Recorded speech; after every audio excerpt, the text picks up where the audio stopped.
میں سخت مذمت کرتی ہوں. میں نے خان صاحب کے سامنے آ کے بتایا کہ جی مجھے اتنی تکلیف ہوئی کہ جی فیئر ٹرائل ایکٹ کے مطابق میں ایک سٹیزن ہوں اس پاکستان کا. میرا چادر اور چار دیواری تو جو پامال کرنی تھی ان لوگوں نے ہم خواتین کے لیے، تو ہم ساری عورتیں جو ہیں ان کے شر سے نہیں بچ سکتے. جس طرح ان لوگوں نے ٹیپنگ کرنی شروع کر دی ہے، وجہ یہ کہ جس طرح آپ نے فرمایا فیئر ٹرائل ایکٹ کے مطابق یہ کیسے ٹیپ کر سکتے تھے ہمیں؟ ہاؤ کوڈ یہ ٹیپ؟ کیا انہوں نے اجازت لی تھی؟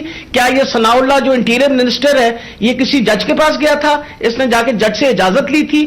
I want to know about it. اور میں انشاءاللہ خان صاحب کو بتایا کہ میں کورٹ میں جا رہی ہوں اور میں کورٹ کے اندر سے جا کے یہ سارے سوالوں کا جواب دوں گی کہ یہ ISI IB یا پولیس میں سے کس نے ٹیپ کیا اور پھر کس طرح ریلیز کیا. کیونکہ میں یہ سوچتی ہوں کہ میرا جو بنیادی انسانی حقوق ہیں، جو میرا رائٹ ہے، وہ اس کے اوپر بہت بڑا حملہ ہوا.